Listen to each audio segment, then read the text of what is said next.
All right, let's get to Al Jazeera. Sons must leave Iraq within 48 hours. These are Arabs who are going to welcome us as liberators. Who will govern Iraq when Saddam Hussein is removed? The U.S. invasion of Iraq was supposed to be easy. That guy's a goat, by the way. That guy's the goat. He's cool as fuck. The guy who threw the shoe at him, 032 and 319. Thank you. Yeah.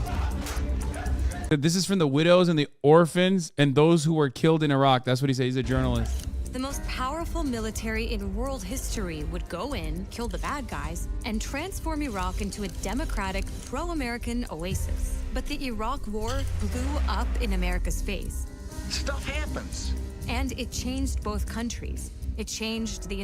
Wait, from 032 to 319 or no? Just on 032. You have to say the shoe dodge was one of the few impressive things Bush ever did. I know. I fucking hate that he's like so nimble. I actually hate that Bush dodged those shoes. It really fucked me up. To see a dude so fucking nimble, so quick with it, like I hated that. Like you can't even let people just like experience a crumb of joy by just eating that fucking shoe directly to the face. You know what I mean? You had to also be good. I hate that. It was impressive, which sucked. Exactly.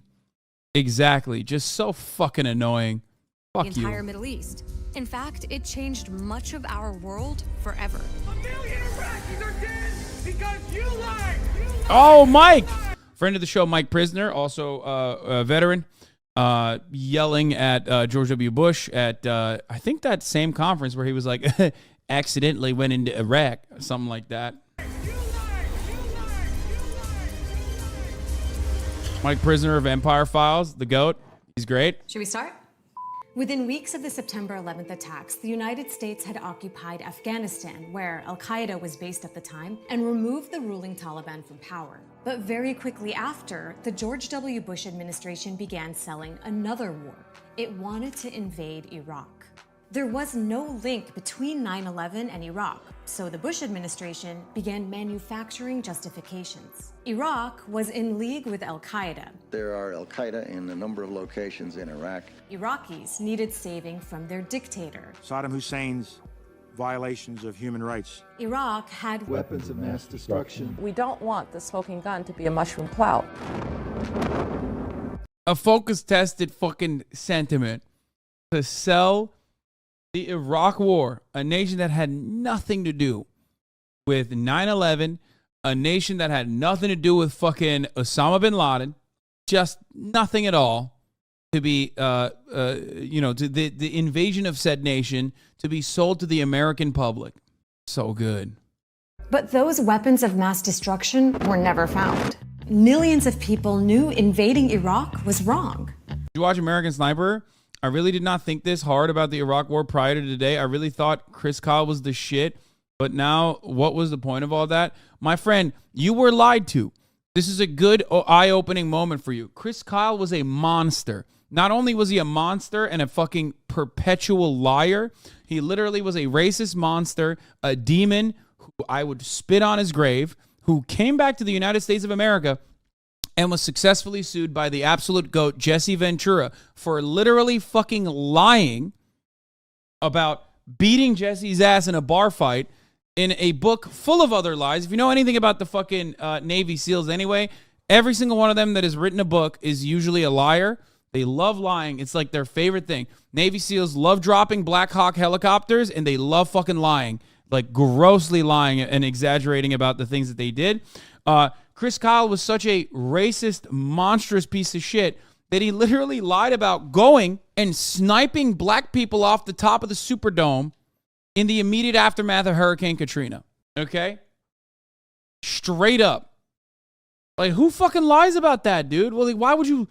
He literally went and found the most racist thing he could make up, which is wild because, like, it was a real thing that was happening at the time. There were, like, roving gangs of people that were, like, deliberately targeting and shooting at black people that were trying to survive in the immediate aftermath of Hurricane Katrina as the American government failed to act fast enough.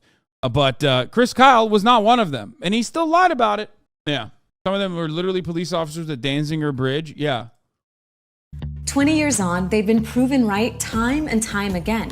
The invasion of Iraq resulted in death, destruction, and massive blowback. And it gave us these guys. There's something President George W. Bush said in 2007, 4 years into the invasion of Iraq, that ironically sums up how badly the US messed up. And there's another part of this clip that we'll be coming back to a little later, so pay attention here. Imagine Iraq where Al-Qaeda. By the way, they also lumped North Korea into the axis of evil and basically forced them to preemptively get nukes. Not only that, but Iran. Iran was America's continued ally in the fight against Al-Qaeda. Okay, Iran, not really a big fan as Shias, not really a big fan of Sunni fundamentalists, okay, or Sunni adjacent fundamentalists in general. They're not too fond of Al-Qaeda, okay? Iran was added into the Axis of Evil speech that George W. Bush delivered by, was it, who the fuck put him in there? Regardless, they had no interest, like they didn't have any consideration whatsoever. They just add them in. They added them into the Axis of Evil. I think it was David Frum, right? No, it was David Frum, pretty sure. Yeah. David Frum added Iran into the Axis of Evil speech, and Iran was like, what the fuck? What are you saying?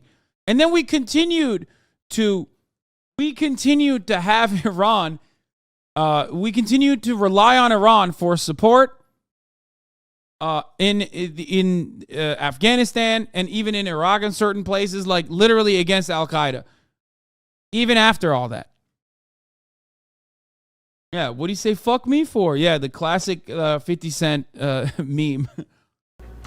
Has established sanctuaries to... It was George W. Bush, but the speech writer that added Iran into the Axis of Evil was written by David Frum, I'm pretty sure. David Frum added that. Yeah, the phrase was attributed to former Bush speechwriter David Frum. Yeah. Like, how is this guy literally allowed to breathe the free man's air? You know what I mean? Like, how? God damn it, dude. We all love dogs, but when it comes to both God and content on the internet, cats reign supreme. I mean, Will is a big cat advocate, a cat-vigate. Cats fully understand Arabic and are, as evidenced in this video, more than capable of engaging with a sermon on Ramadan virtues. Humans, on the other hand, still copy from Google Translate. Will is a major advocate for cats. God, I hate...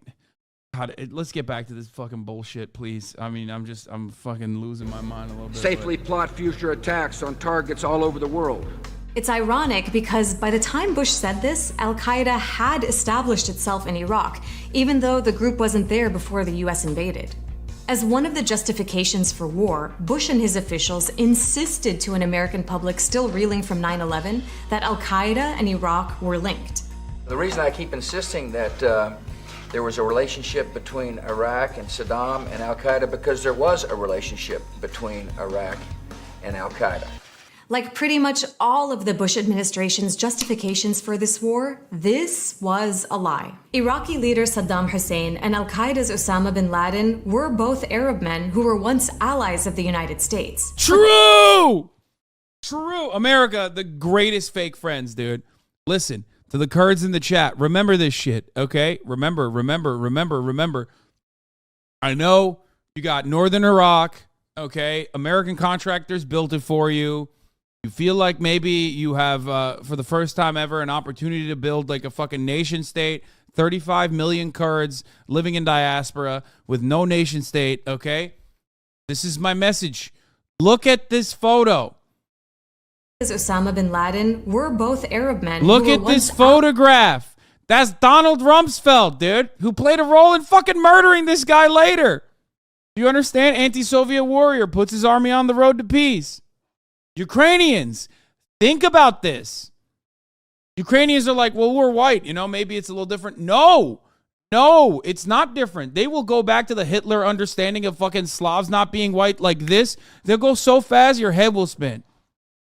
The moment that you have no use for the American military state, you will get dropped like a fucking... You will get dropped, dude. Okay? They will use you, abuse you, and then spit you out. Hasan, Americans don't understand that kind of racism. They'll turn Benny Frank real quick to be like these garish. swarthy Ukrainians are not white by any means. These Slavs, you know, they'll fucking flip a script so fast. You'll be like, what? When did I not become? What am I? How did I not? I thought I was white. It's like, nope. Allies of the United States, but they didn't have much else in common. In fact, Al-Qaeda showed up in Iraq only after the U.S. invaded the country, dismantled the Iraqi army and security. Is the TOS coming now? What part? Is it 339 you said? 319, okay. Forces, and created a security vacuum that allowed all sorts of foreign fighters and violent groups to enter. Tapping into anger at the U.S. for invading a Muslim country, as well as the disgust at scandals like the torture at Abu Ghraib, Al-Qaeda was able to recruit and grow into something even more. It's actually not even that bad. Here, it's just Abu Ghraib. You should see this photo. I'm sure you've already seen this photo. This is not a TO. This is one of the only non-TOS photos that you can see, but this is literally, you know, America literally torturing motherfuckers. I think you should see this. If you haven't seen it, you should see this. It's a famous photo. The other ones where they make them like into naked human pyramids, those are, you know, terms of service violations, obviously. Context, I haven't seen this. This was a torture prison run by the United States military called Abu Ghraib. Okay? This is where they tortured people for fun. This is, of course, different than the other kind of torture, which the CIA called enhanced interrogation. This was just torture for the sake of funsies. Of course, if you want to know where, you know, America still tortures Muslims to this day, look no further than the Cuban landmass that we have on retainer as a permanent part of America's, you know, America's like very open black site. We have Gitmo, Guantanamo Bay. Ron DeSantis was the Navy oversight legal liaison on site as we did some torture to Muslims without a fair trial at all. As a matter of fact, that one is still in operation. Oh, fuck, I remember Barack Obama ran on closing Gitmo, actually, if you guys remember that, but he never did. I wonder why. But yeah, electrocution, sexual assault, humiliation, murder, displaced, radicalized more Iraqis than anything. Yeah. Oh, yeah. Oh, yeah. Weird how, like, they didn't close Guantanamo Bay. Wonder why. Torture at Abu Ghraib, Al-Qaeda was able to recruit and grow into something even more menacing.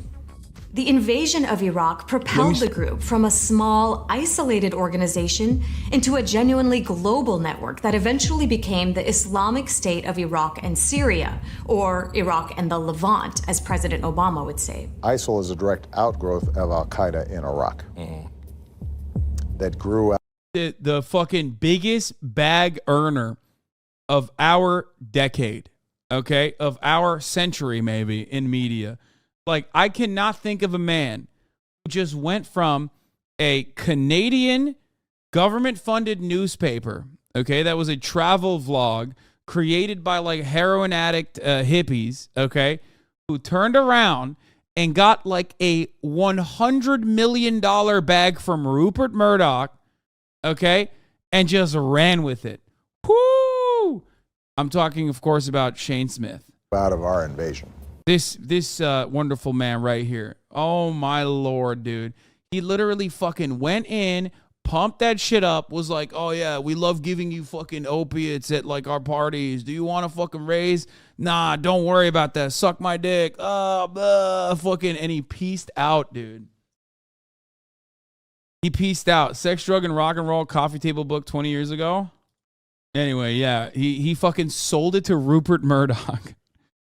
Used to be homies with Gavin McInnes, by the way. Yeah, no, Gavin McInnes is one of the co-founders alongside Shane Smith.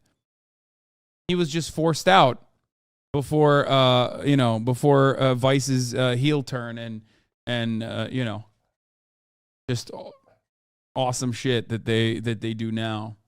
Like what the Saudis are doing in Yemen is not all that bad. They still have great journalists, obviously. Listen, I have friends that worked there back in the day, and there are still people that work there that are great. I'm just saying, you know, just like with every media outlet, There's some good people there, and then there's sometimes when they got to do what they got to do, you know, the State Department's bidding. Which is an example of unintended consequences. Those unintended consequences included al-Qaeda sparking a sectarian civil war in Iraq by bombing some of the holiest sites in Shia Islam. They included hundreds of suicide and car bombings that killed thousands of Iraqis, and they included ISIS at one point controlling not just 40% of Iraq, but about a third of neighboring Syria as well. During the mid-2010s, the group was constantly in the headlines as it killed thousands and thousands of people, not just in Iraq and Syria, but also in Yemen, Saudi Arabia, Turkey, Kuwait, Bangladesh, Egypt, Libya, Tunisia, France, Turkey, Belgium, Indonesia, Russia, Afghanistan, Pakistan, Jordan, Germany, Somalia, the UK, Iran, the Philippines, Spain, Algeria, the United States, Nigeria, Sri Lanka. ISIS is no longer as powerful as it was, but it took years of a major US-led military operation that cost thousands more civilian lives, all to solve a problem created by the US occupying Iraq in the first place. Okay, remember that George W. Bush quote from a few minutes ago? This time, I'm going to play the first part of that soundbite as well.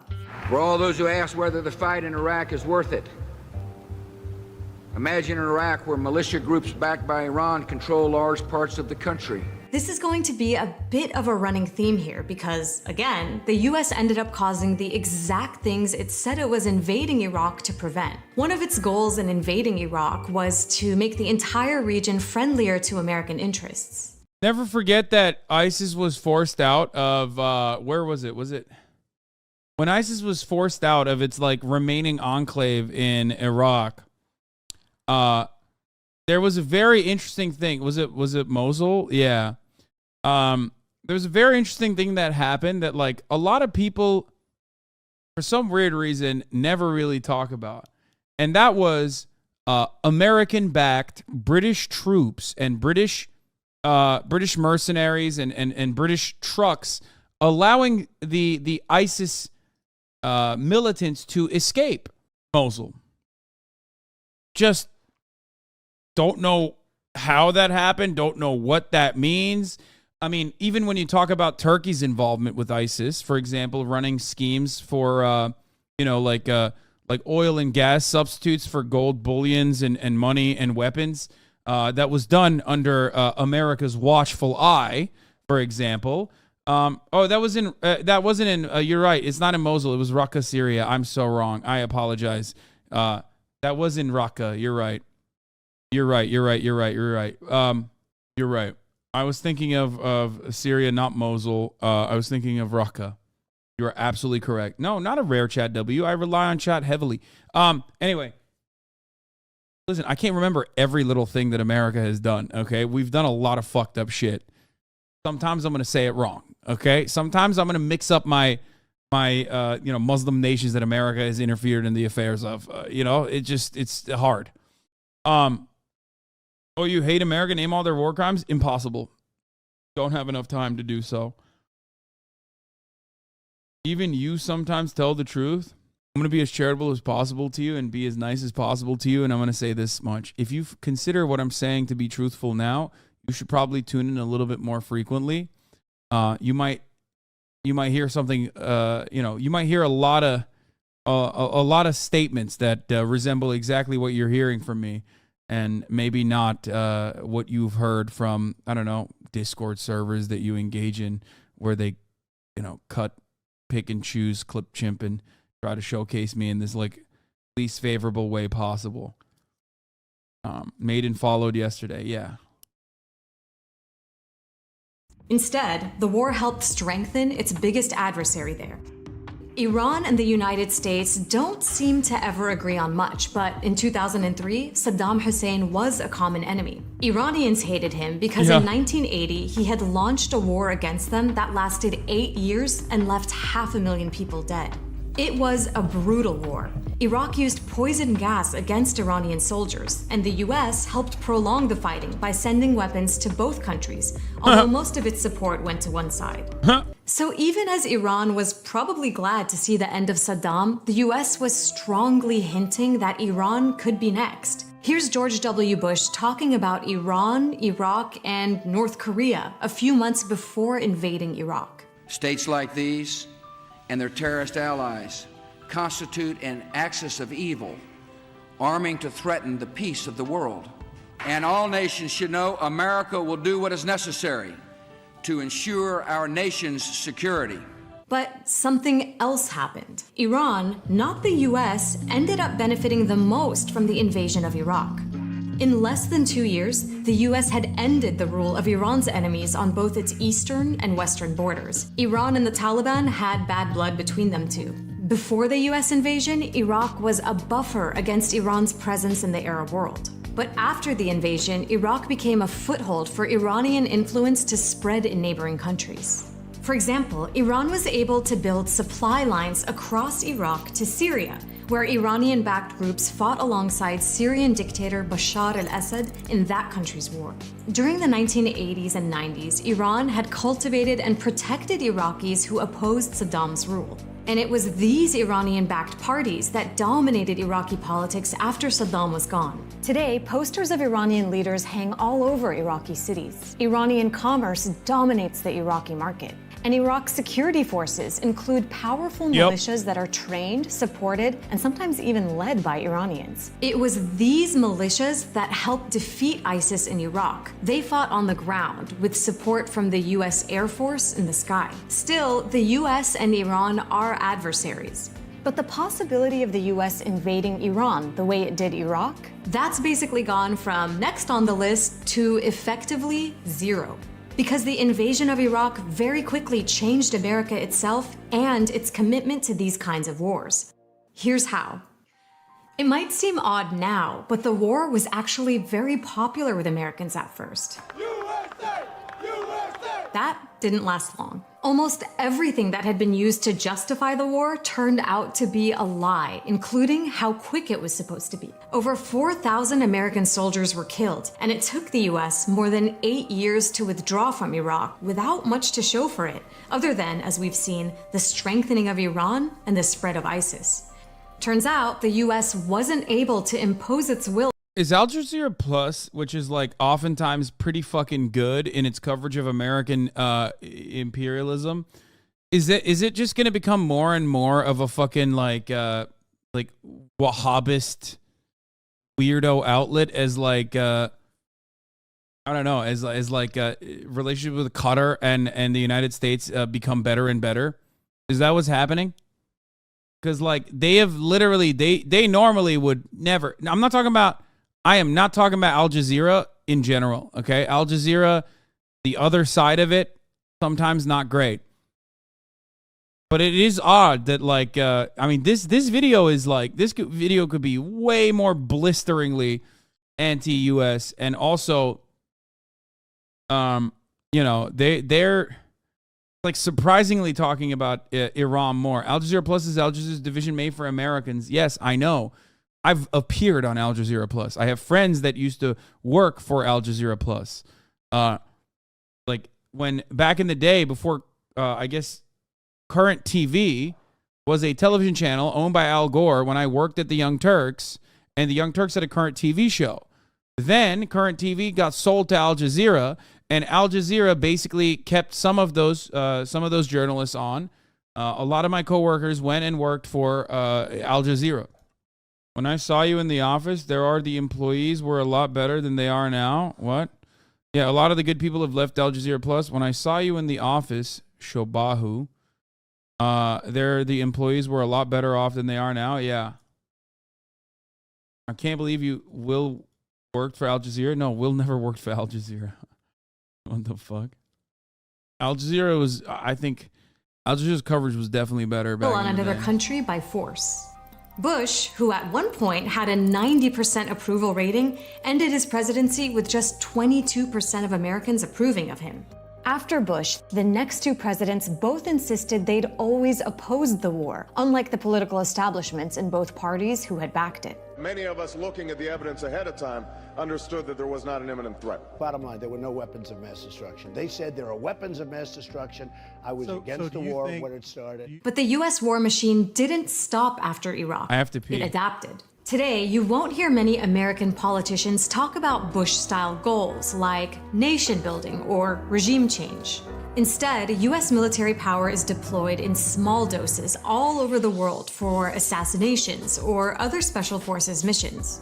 Drones, missiles, airstrikes, all these let the U.S. hit targets from thousands of miles away without American troops being in harm's way. That's made the drone program much more popular than the Iraq War. But drone warfare isn't clean. These strikes have killed thousands of civilians, with drone pilots often unable to tell exactly who they're targeting. And since the drone program is directly under the president's control, it's given American presidents the power to execute people all over the world, including, in several cases, American citizens. The Iraq War was always going to be a disaster on so many levels. It was also an illegal war. It's not in conformity with the UN Charter from our point of view, and from the Charter point of view, it was illegal. But the US insisted it was above such rules and that it had a right to preemptively attack whoever it wanted. Most of the world refused to go along. When we went in, there were three countries, Great Britain, Australia, and the United States. That's not a grand coalition. We can do better. 30 seconds. Well, actually, are you honk-shoeing and me-me-meing because the United States is once again violating international rule of law that was created specifically so that the United States can bully anyone and everyone they want and claim that they're violating international laws so that they could justifiably invade those countries even though they themselves were in violation of international law? Is that why you're sleeping? Is that why you're honk-shoeing and fucking me-me-meing? Or are you honk-shoeing and me-me-meing because the top of the hour is upon us and there's a 3-minute ad break? But wake up. Here is the 3-minute ad break now. Honk shoe on my me till I fall asleep. Who's more evil, George Bush or Tony Blair? George Bush. Easy. forgot Poland. The problem with acting like you're above the law is that it gives others an excuse to break the rules as well. Listen to Bernie Sanders, at the time one of the only people in Congress opposing the war, warning of those consequences. If President Bush believes that the U.S. can go to war at any time against any nation, what moral or legal obligation could our government raise if another country chose to do the same thing? In the years since, we've seen that playing out all over the world. Governments breaking international law and committing war crimes with impunity, whether they're cracking down on dissent, stealing territory, or invading other countries. But maybe the guy at the heart of it all saw a link between what he set in motion in Iraq in 2003 and Russia invading Ukraine in 2022. The decision of one man to launch a wholly unjustified and brutal invasion of of Ukraine. Iraq, anyway. Iraq too. Anyway. My God, my Lord, what a self-report, dude. What a self-report that is. Conservative estimates say that around 300,000 people were killed because of America's decision to illegally invade Iraq, although the real number is probably much higher. In Iraq today, sectarianism is rife, the economy is weak, poverty is widespread, basic services are sporadic, and the security situation is, in many places, still dangerous. لين مجرد دخولها كان هو مأساوي وحطمت وقتلت ودخل الإرهاب والمجرمين وغيرها والقاعدة. إنه بالدهورة صارت يا ريت قبل الحرب كان. Wait, that's so weird. Wait, I'm so confused. What I saw CBS saying how fucking wonderful it was that America invaded Iraq, though. Speak American, what the fuck? Yeah, they went. They even. Well, they didn't get the Iraqi people to say that. Those words are going to be hard to come from the mouths of Iraqi people. So they basically interviewed the Iraqi people after. It was the American journalist that said those words, where he said, the liberation took place or whatever. You can still probably find Iraqi people that will say that, though, but regardless. 20 years on, Iraqis are still dealing with the consequences of that invasion every day. But what about the consequences for the government officials who lied to justify the war? Or for the media that repeated so many of those lies instead of investigating them? To find out, you'll want to watch this video. Oh, this is manufacturing consent. This is how the United States manufactured consent. Anyway.